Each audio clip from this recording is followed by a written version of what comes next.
the most significant crisis of our lifetimes because of President Trump's unjustified trade actions and his threats to our sovereignty, and to have a strong mandate to stand up to Donald Trump and the Americans and negotiate the best deal for Canadians. And that's what I will do.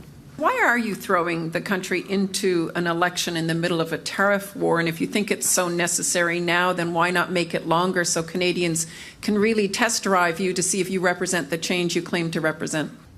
We are facing the most significant crisis of our lifetimes because of President Trump's unjustified trade actions and his threats to our sovereignty.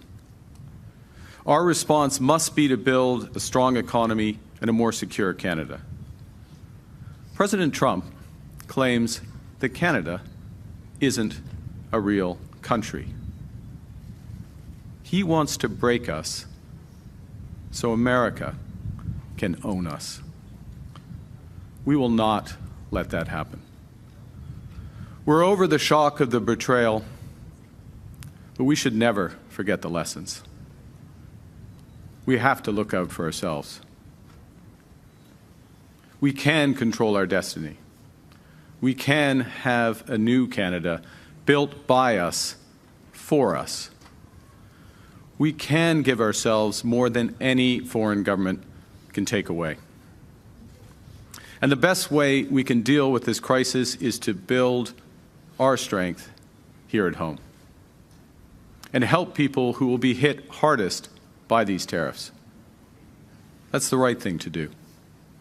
That's the fair thing to do. That's the Canadian thing to do. That's what makes us strong. As part of that strategy, today I'm proposing a middle-class tax cut to help all working Canadians get ahead. We will cut the lowest income tax bracket by 1 percentage point. For a middle-class tax cut that will benefit a two-income family by up to $825 a year. I'm asking Canadians for a strong, positive mandate to deal with President Trump and to build a new Canadian economy that works for everyone. Because I know we need change. Big change. Positive change. You see, my generation was fortunate. For us, there were more opportunities and life was more affordable. You had to work hard, but you could get ahead. That was the bargain. But for the generations that have followed, they're working just as hard or even harder than we did. But they're struggling to pay the rent, to put groceries on the table, and to save for their kids' educations. Good afternoon, Tonda McCharles with the Toronto Star. Sir, why are you throwing the country into an election in the middle of a tariff war? And if you think it's so necessary now, then why not make it longer so Canadians can really test drive you to see if you represent the change you claim to represent? Well, a couple of things, Tonda. First is that we have put in place a tremendous amount of change in the 9 days that I have been Prime Minister. That includes changes to taxes, including the announcement today of a middle-class tax cut. But very importantly, we put in place protections for workers. So we made a commitment right from the start that we would use all revenues from retaliatory tariffs to protect our workers. And we put in place changes to the EI system in order to do that.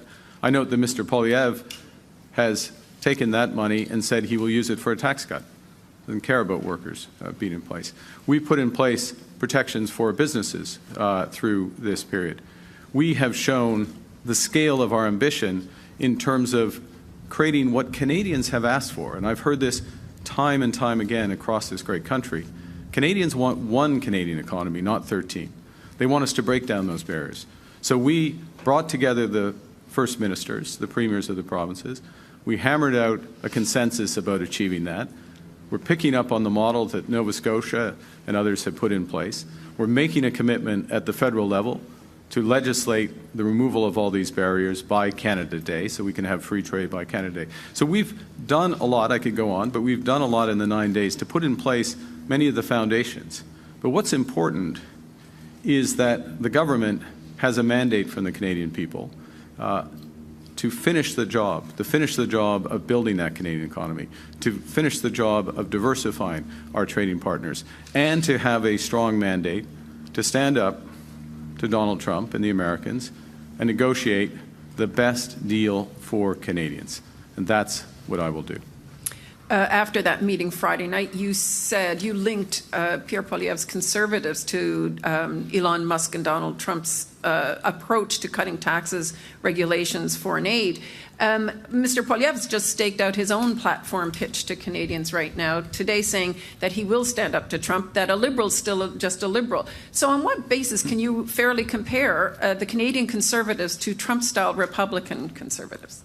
Well, first, the comparisons are quite easy. You look at the language mirrors, and the track record of language stretches back over years. It's not a recent phenomenon, so straight from the language, number one. Secondly, from the intention. So Elon Musk stands up and says, and the Trump administration eliminates foreign aid. Within a few days, Pierre Poilievre flies in and out of Nunavut and says, I'm going to eliminate foreign aid. By the way, doesn't talk to the Premier, doesn't talk to local Indigenous leaders while he's there, not our approach, obviously. So a series of words plus proposals which are uncannily familiar with the proposals of the Trump administration. Very different from our approach, very different from an approach for example, to building a housing market, both offering much greater supply, very different from our approach. Don't miss out. Log on to oneindia.com for more updates.